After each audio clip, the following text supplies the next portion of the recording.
Welcome to Albion TV presents the AO Daily Show, your source of real news in an unreal world, keeping you up to date on the latest news, events, and the great community of Albion Online.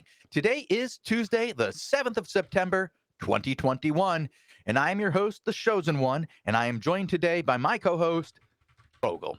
Hello. Nothing else, just the normal, everyday Bogle. Nothing special, no backs, no references to his eyes or Aw, age, just Bogle. nice. I'll take it. It's that caught me off by a surprise. You're trying to I throw do. me off every single show, don't Every you? time. Yeah. It's like Oh my there's god. this one place where I get to try to be super creative and do something weird and bizarre, and it's Mhm. introducing Bogle every day. Nice. And usually I don't plan it either. Usually it's just what weird thing can I say about Bogle today? Oh god. I hope you don't have a bad day once and you'll just be like, oh well. Bogle, if I'm showing up to this job, it's not a bad day. Aw. Aw. All right. All right. Now I don't know what to say. Now I'm flustered. Well, I can tell you what we can say, Bogle. We have a great show for everybody today. There's been a lot of news over the last couple of weeks, and it's going to continue to get newsier. Unfortunately, Bogle, we're going to be gone soon as we're rounding out the end of the season. The season ends this weekend, doesn't it? I believe Sunday is the last day, and then we only have the CLC before next season. That suddenly came way faster than I was imagining that. Wow. Yeah. Yeah, you're right. I'm hesitant to pull off the season rankings to look at the dates Pull remaining. them up. You got Bogle. Pull up the season rankings. I mean, we were talking about this a little while ago, right before the show, that we had the first million points ever gained for a season. Blue Army, 3-time winner, did it again. I guess they sort of announced it pretty early that they will be in it for a big thing this time around. They delivered on their objective, and now they're even pushing their weird cousin in as well. Second place, Blue Army Freeman. What's that about? So when free to play launched, Sucks created the guild Easy, and they were a new player introduction guild run by a number of veterans from Blue Army. And over time, many of them were deemed fantastic people and or players. Some of them weren't very good at the time. Some were just nice to have around. Were brought over into the BA Freeman, which was the spillover guild of BA, and many of them have been here for quite a while and would be considered full members of Blue Army, and they are thought of as Blue Army, Blue Army Freeman. They're they're the little brother that did good. Nice. Well, I saw that some members swapped over once they reached a million points and helped push Blue Army Freeman even past Reject Sanity, who was in the lead, or rather in the contending position for the second place of the season for a very, very long time. And now BA just came out and said, well, no, thank you. We'll take first and second place this season. We'll go out with a bang. If you look at the alliance name and the tag, it actually says peace out. I mean, that's another part of the story, right? They're Yeah. supposed to disband at the end of the season. Well, BA, the guild will be gone. The leaders of the guild, King Mojo, Perel, they're done. They're going and doing other things. They're both burnt out, and they wanted to do something special before they left, and they didn't want to leave just leaving. You know, some people leave the game and they're like, "Oh, it's Tuesday and I'm just done. Anybody want my stuff?" Leave a legacy. Yeah, they wanted to do something special before they headed out. Now, I think a lot of the players from BA and BA Freeman are going to stick around. You're going to see a number of guilds form out of these two guilds that stay and continue playing in the world and will be big players in the future politics of Albion. They just won't be led by King Mojo and Perel. Now, before the season, they told everybody they wanted to play like it was their final season. It was their last days of Albion, and they wanted to burn these suckers out. Like, play like you're burning the wick. And they really did. Getting 1 million points this season is quite an achievement. Getting your allies to number 2 is something else. And that's incredibly impressive. Yes, they have a huge empire supporting them. Absolutely. Like they did not do this alone. And you could say that any number of guilds, dozens even, are responsible for this season victory. But they got it. And through politics and very skilled gameplay, they were able to take first and second. I will be interviewing those two as well as Sucks. Before the season is over, the interviews will probably go out in the beginning of next season. Like I said, Bogul, we're going to be away kind of for 2 weeks. We just won't have shows during the weekdays around the CLC. Our schedule ends with the season end. We come back for the CLC and then the first day of the season with the Invasion Day. But for a couple of weeks, you guys have to, you're going to miss us. Watch some old videos, I guess. Watch some Albion TV on YouTube. Maybe watch some Albion TV on the VODs. Yeah. I mean, we'll be right back, right? But you have to take a break sometimes, like it. And I guess the off season is sort of the best time to put it. But yeah, man, BA, it's a comeback story of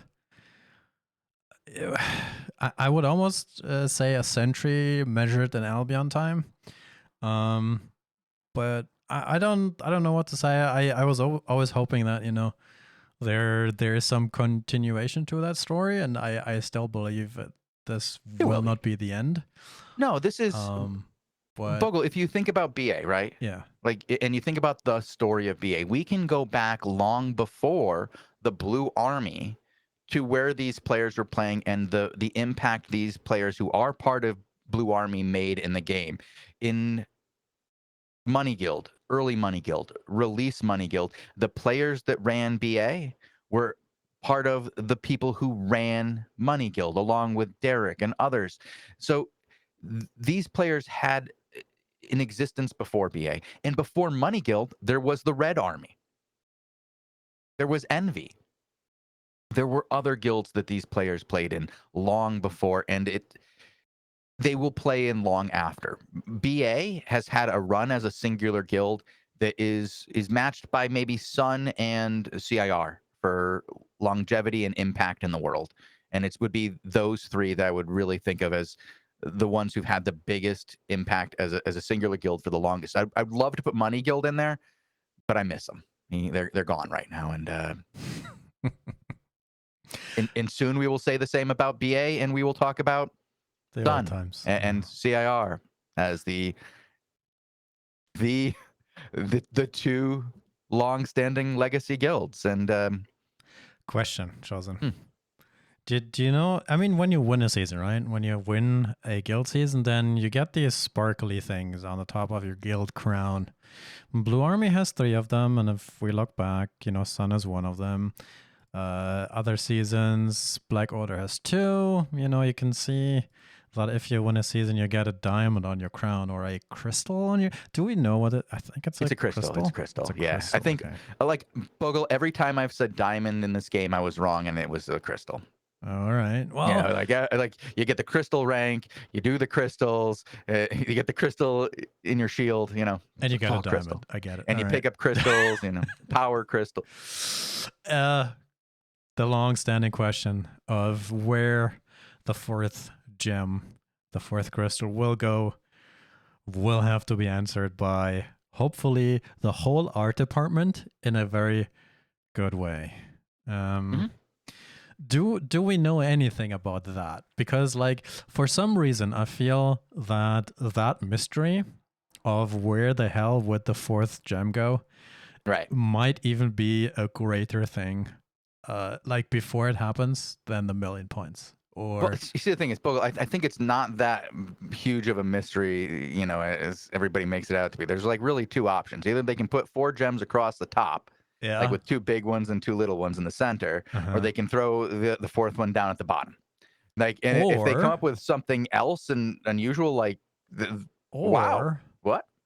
They, with the introduction of the new guild seasons and Feather and Might and all these systems, figure out a different way to display that stuff.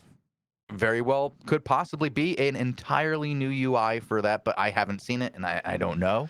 So I guess maybe, okay, Bogle, you made your point. There's some mystery there. Okay, fine. 2 weeks, mystery solved. I'm excited. I'm looking forward to that.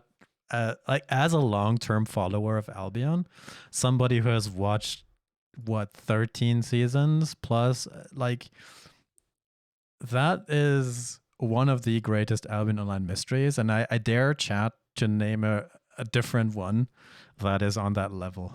That it's not quite too serious, right? All right, it just plays a glowing thing somewhere on the guild logo, but no, where would the fourth gem go? It's one of my there's favorite been some things. Suggestions. I've heard some of the suggestions, and I can't repeat them on air because they're like, I can tell you where you can put that gem. But I'm not going to tell you where they said. Use your own imagination. Are you trying to make me yell something inappropriate again, Shozen? No, I said not to. I said not I'm to. not doing So that I this did time. see something totally inappropriate, though. And this is like immediate news. We just got to follow up on something that happened earlier today. And we're going to go immediately to new guild news. Mhm. That battle board from the Elevate versus PoE just came up. And I just got sent that. And I think we need to take a look at that because this is the kind of thing that, if we're going to sit here and talk about what a great job Blue Army just did. We might as God. well talk about Elevate. Well, I mean, So sure. give a little context about why somebody sends you a battle board right now during the community show.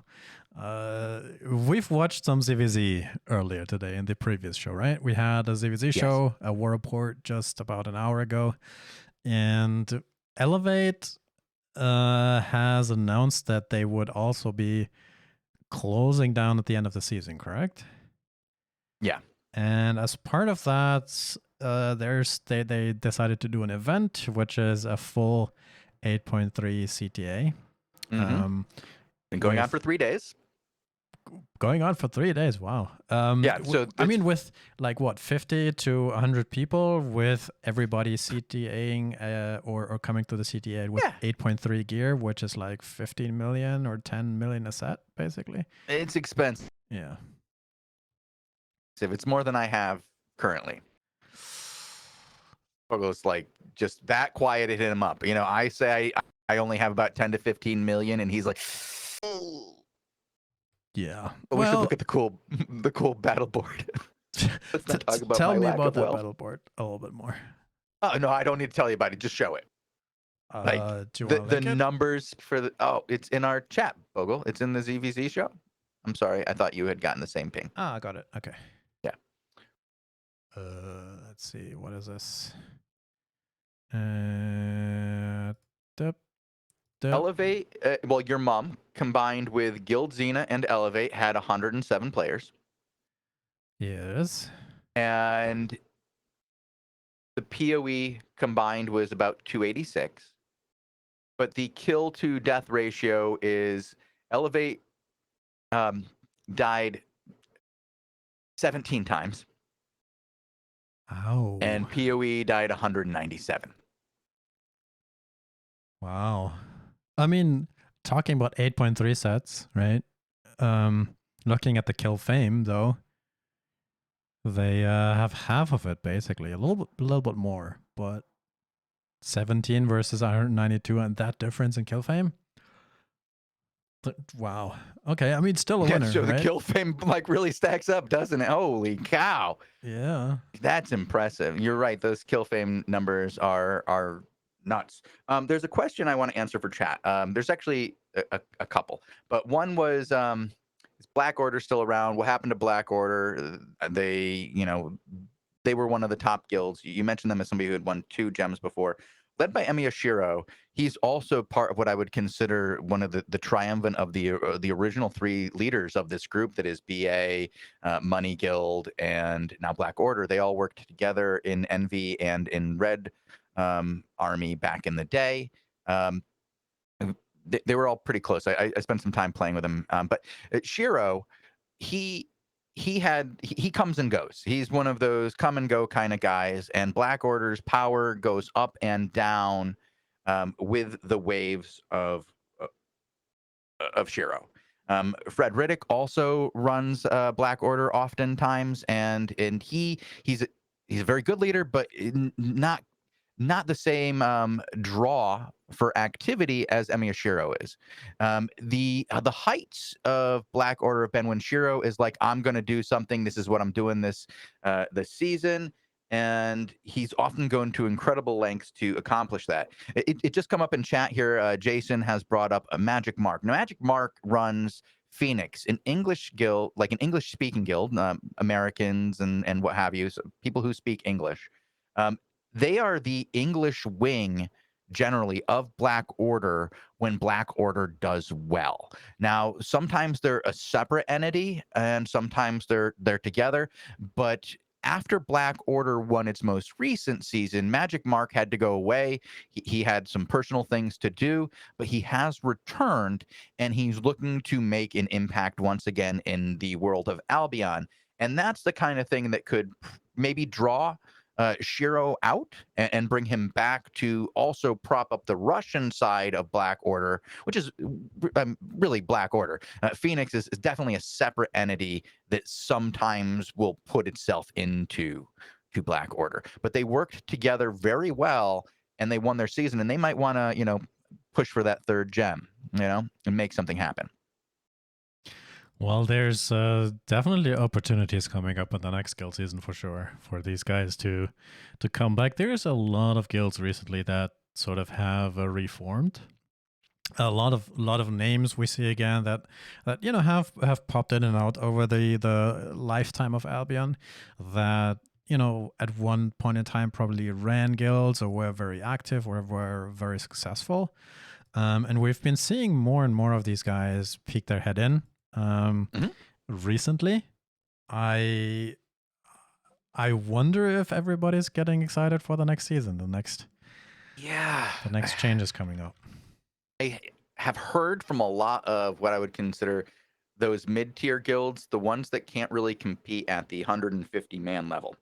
Like, they're just not going to bring 100 people, 150 to a CTA. They can't do that. They can bring 40, maybe 50, but when you get to these higher end, where you have these coalitions that can bring combined 400 players, they're not interested in that activity. But when they saw the changes that were introduced in the most recent roundtable discussions, they were like, "Oh, finally! No, this is what I need. Okay, count me in." And a lot of them started coming back and preparing for the next season. Some are already fighting. Yeah, we've heard Echo of Silence ramping up. They're already back and trying to make things happen. We see, what is it, Whole Cloth? SMA Alliance, right? Yeah, those guys, a lot of familiar names in there. And we're seeing a lot of familiar names across the board start to do more. Sorry, Different Cloth. Thank you, Demon Karma. I appreciate that. They're new. I got to get used to them. But we're seeing this across the board. I've heard of rumors of the fleet getting ready to do more. I've heard rumors of Savage. A lot of these other groups that have been active in the PvP world, but not necessarily in the ZVZ world because of the size, are now getting ready to take the next step up so they can actually compete in a smaller context with the open world objectives that are going to be available, and this, how do you say it, like the potential safety and security offered by HQs over hideouts. I think we need to show these two posts real quick and link them in chat, because people might be like, wow, that's a lot of people coming back or getting ready, but I don't quite know what these guys are talking about, so let me do that really quick. We've talked about both these announcements last week at length. We spent a whole hour looking at these, so if you want to go back and watch that show, that's the recommendation. But here you have the first post that we had, a dev update, right, where Altharian, the game director and CEO of Sandbox, goes into a lot of detail as to what's currently being finished up in terms of development progress. He had a dev talk a while back, and now he went and did a yeah, it's an update, right? It's not specifics exactly what's coming, but mostly it says this is coming along nicely. And here are a few specifics you should be aware of. One of them is Hideout HQs, which are invulnerable placeable hideouts that you can get into a zone based on activity and previous season rank. So this is what a lot of the smaller guilds are looking forward to, having a quote unquote safer space where they can operate out of in the Outlands. That is harder to take down by the big boys if Right, they and just outmass them.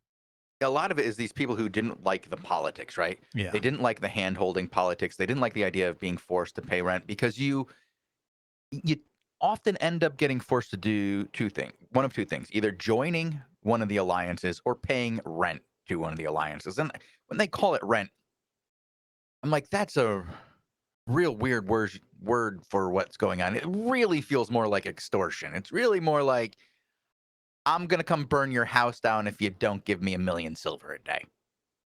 Good old mafia tactics. Rent. Protection money. Yeah. I mean, it's part of how the game's set up, though, right? So it leading to that outcome was, I guess, is sort of part of the DNA, right? And now changing that is, to the better or for the better is the interesting next step, though. So yeah, these guys putting that to heart, and he also went ahead and said in his update that I want to mention is that in the coming season 14, a shortened season, just about 6 weeks, you can get the points to qualify for these hideouts or hideout HQs in season 15, right? Or at least to the rough time frame there. So the next season is going to be important in a multitude of ways. And the stuff that we all just discussed, a bunch of older, bigger guilds who were very dominant, sort of closing down, is like a massive shakeup in the power scene of Albion, basically.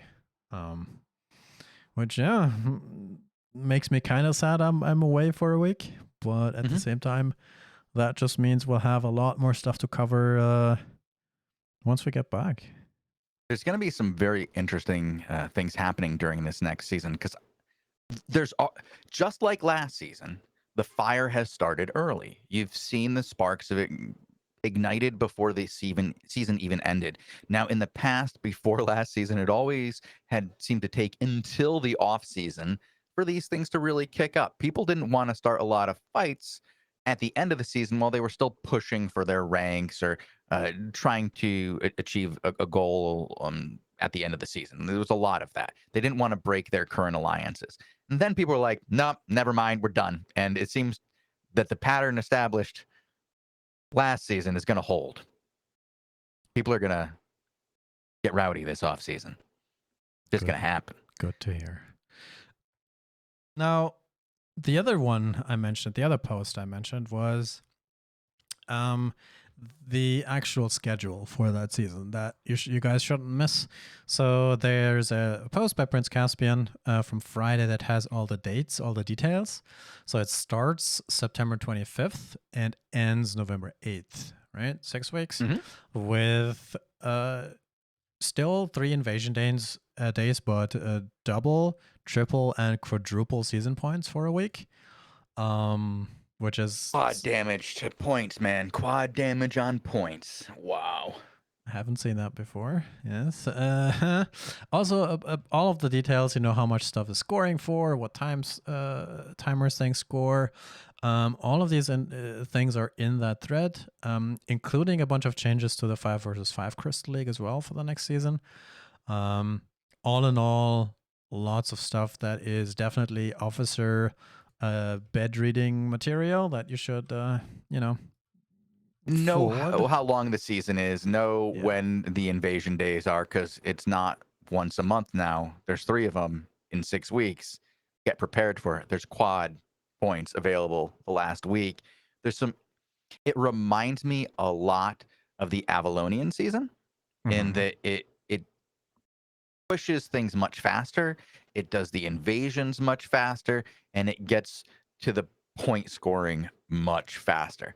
It's going to be interesting to see how people do this. And we joked around that we could see our second million point, I guild. don't believe it. I don't know. Well, quad is so much, and if you were able, Yeah, but just for a week. to secure as many castles as BA has right now during that quad period over a week, that's as I much as think there's more that's as much as they got in the competition. first month.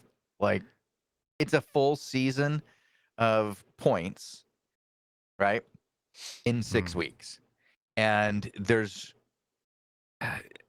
reason to believe that people could go for this. Do I think that somebody's going to try to burn themselves out like BA? I hope the hell not, because the season after that is the one that I expect to be the really interesting season, and that's why I'm glad this next season is only 6 weeks, because the season after, I imagine we'll have more content.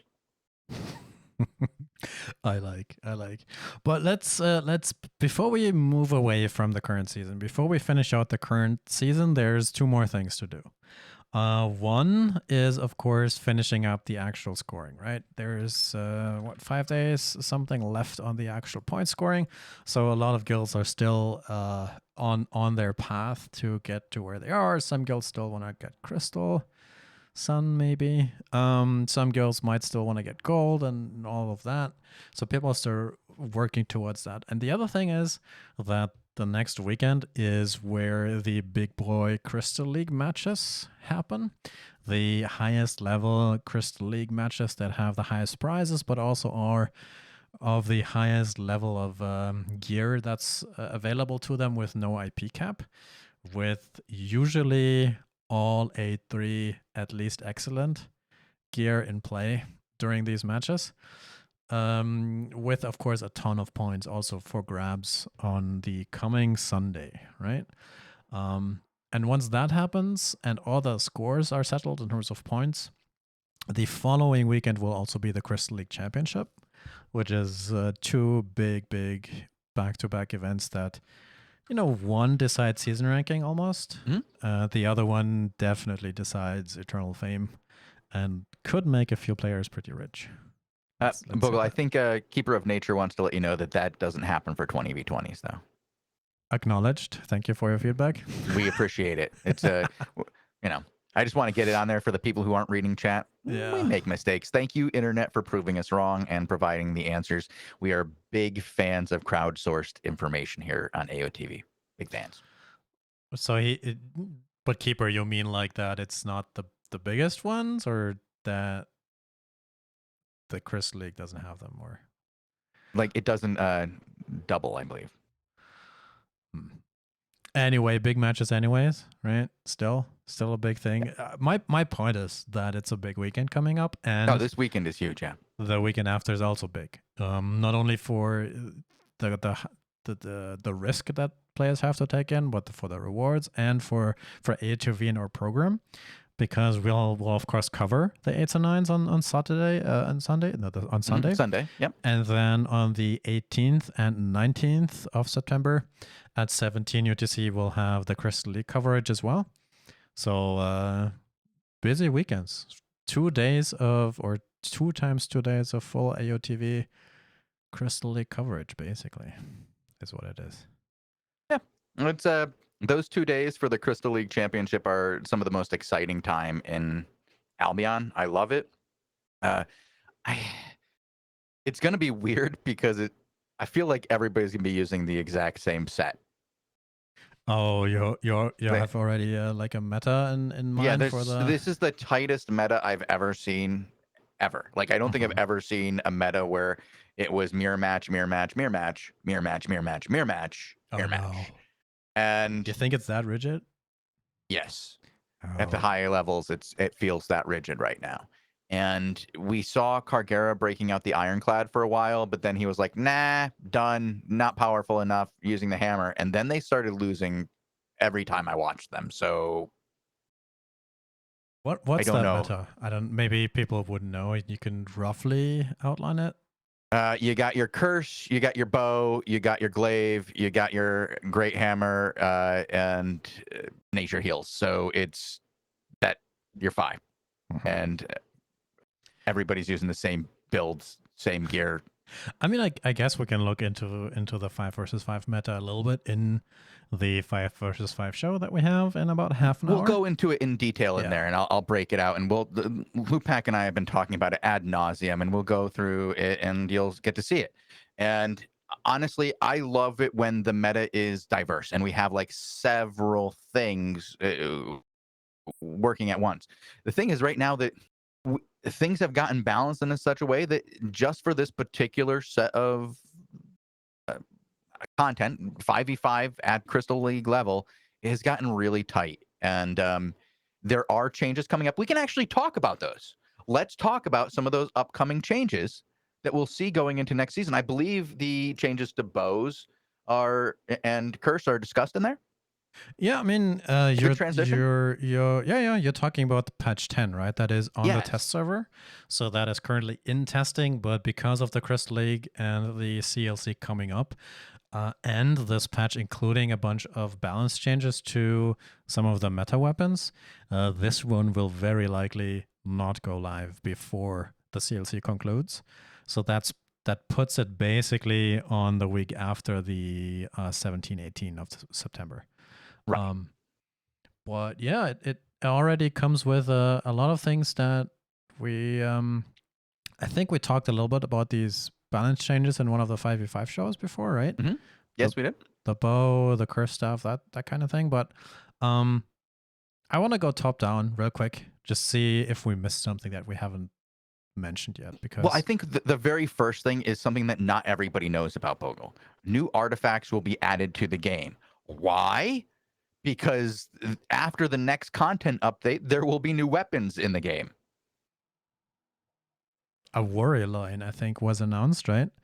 I want to be very careful about what I say was announced. I'm not exactly sure. I just know that there's new weapons. Yeah, no, he Trying to be careful. If you go to the dev update post, Okay. in there it says warrior line somewhere. If you dig deep enough.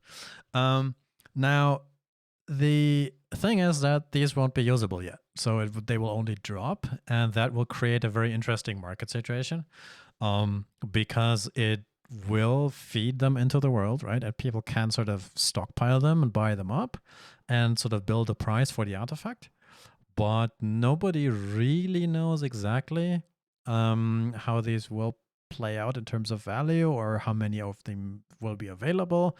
So that phase for the market guys is going to be really interesting to watch, what people basically assign that item in terms of value. I mean, it has some boundaries, right? So because you can destruct the artifacts, so you could melt them down into runes, or you could melt them down into, assuming that there's variants of them, the other parts, like the Avalonian, what's it called? Parts. Anyway, so there's boundaries there, but still, it's going to be interesting what people assign in terms of value. Yeah. It's going to be interesting when people don't know what it does yet. We have seen the one sneak peek on the dev talk where Robin said, "All right, kick everybody out," and then his character started kicking, and we don't have kicks in the game. No, they apparently it looks to me, it looked like some sort of mobile kicking sort of thing, but I don't know. In testing. I know it's being tested right now. That's as much as I can say. It's some of that stuff is getting tested right now. Play test. No, so we have Demon Karma saying, "Do you mean like Demon or Morgana cape artifacts?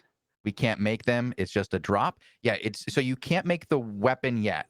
The weapon will not be available until the next content update. I don't have a date on the content update.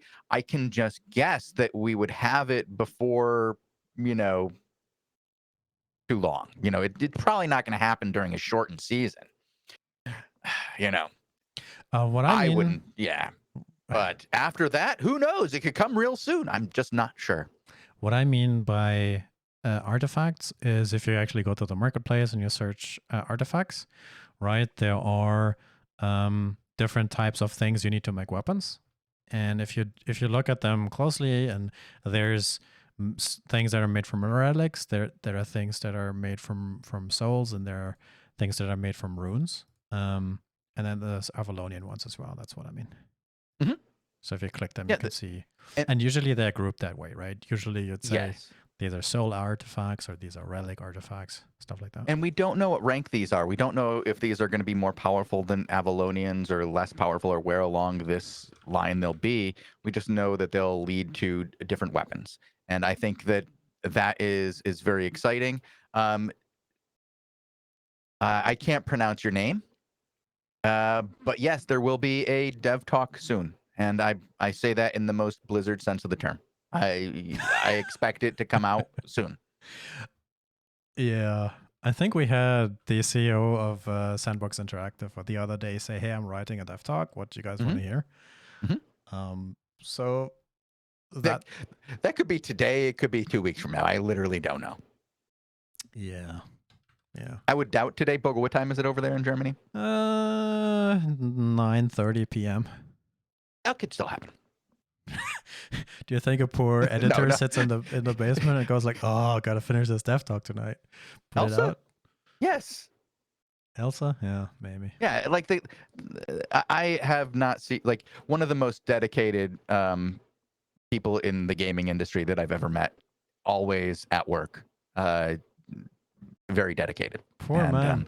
I mean, I think he loves what he does. I think that's what it is. And some people really love doing what they do. I know I love what I do, and people message me at weird hours, and I'm like, oh, okay, I should talk to you. It's okay. It's 5 o'clock in the morning. Yeah, there's some people who are always working when they have work to do, and I believe Elsa is one of those people. And so I have no idea when it's set to come out. Like you said, you heard him talking about it, and that's all the information we have, but I expect to hear something soon. Let's move down to the next part here. We have the hideout changes.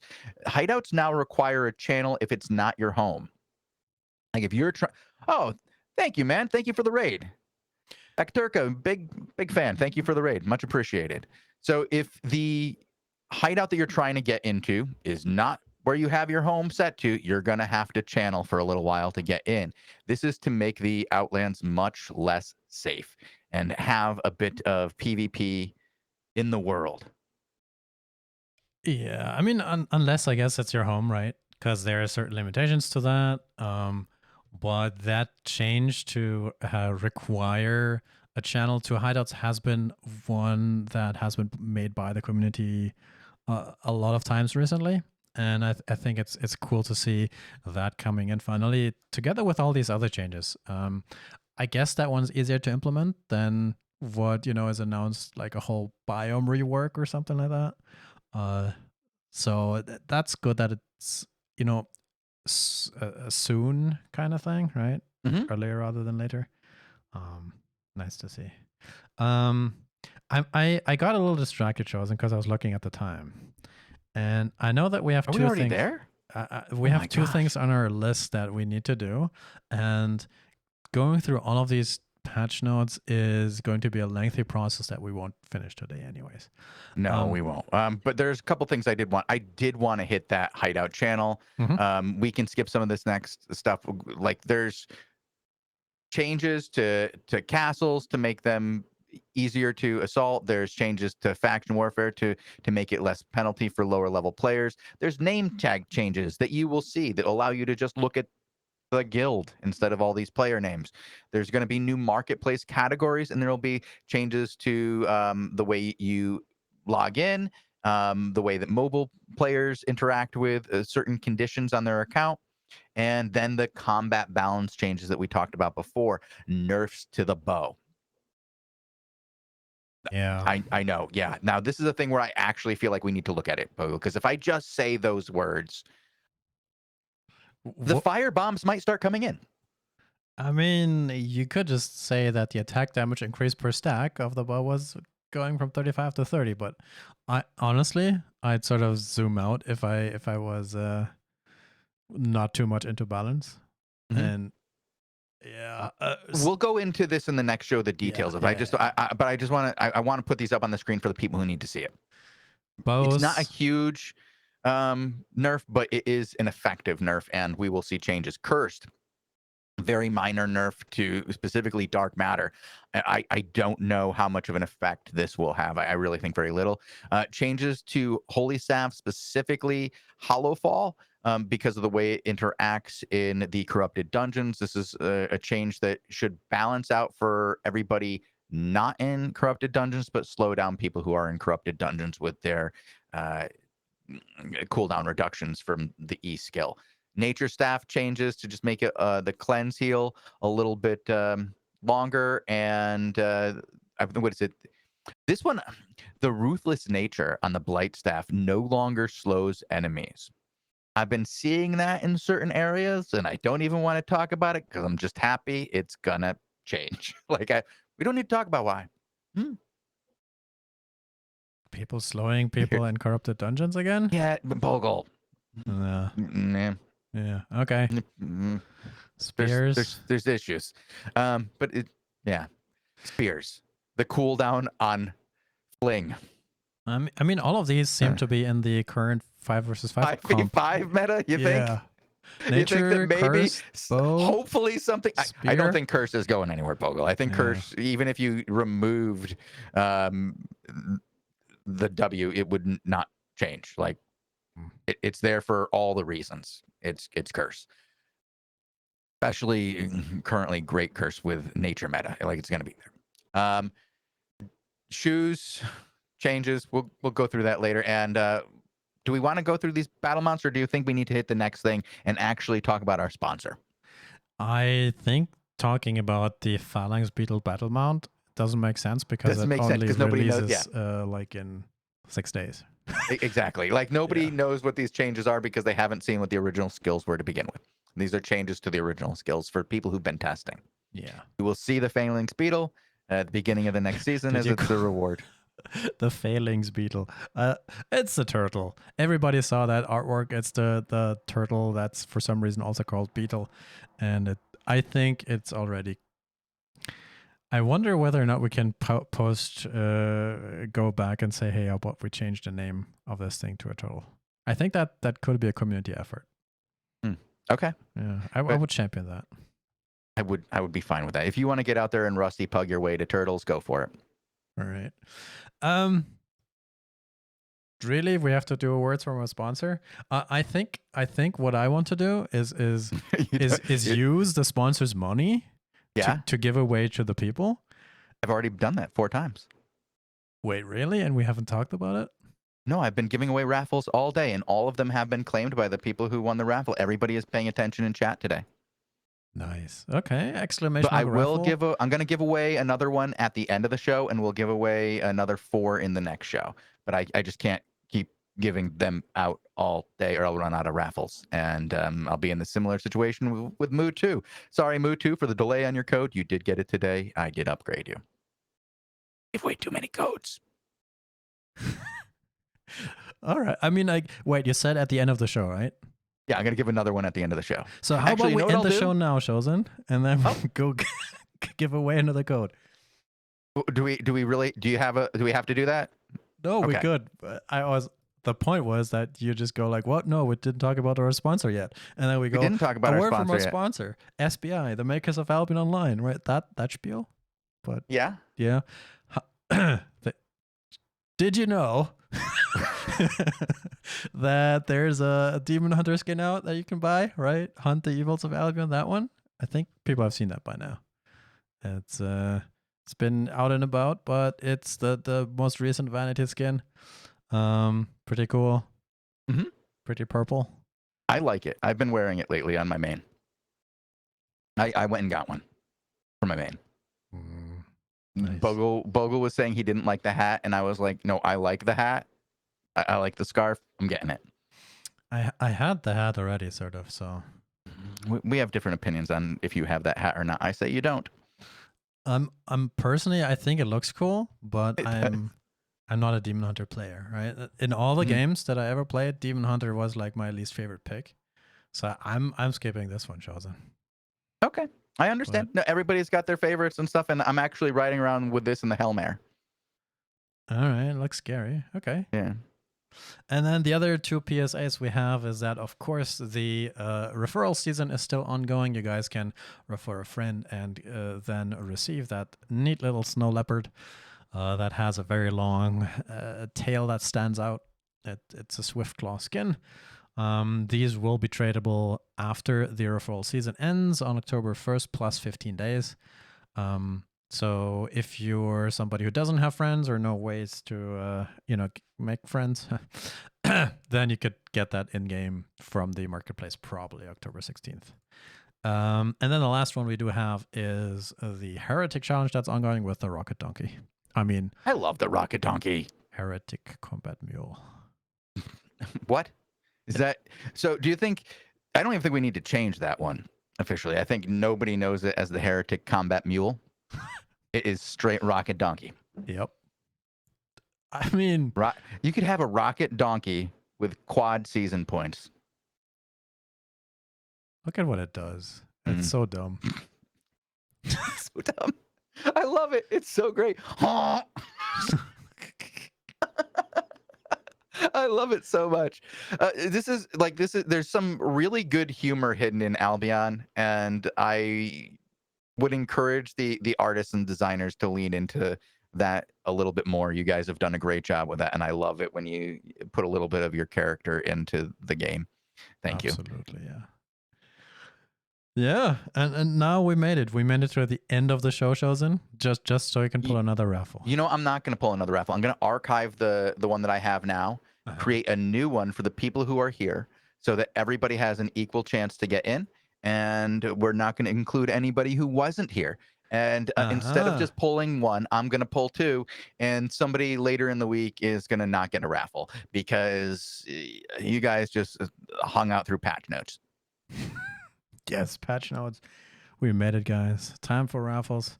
Time to get ready for the next show. We will go on a small break to change scenes, all that stuff for OBS, just for like 3 minutes or so. Time to get a drink, time to get a snack if you want, and then we'll be back with the 5 versus 5 Crystal League coverage show with Lupac tonight, right?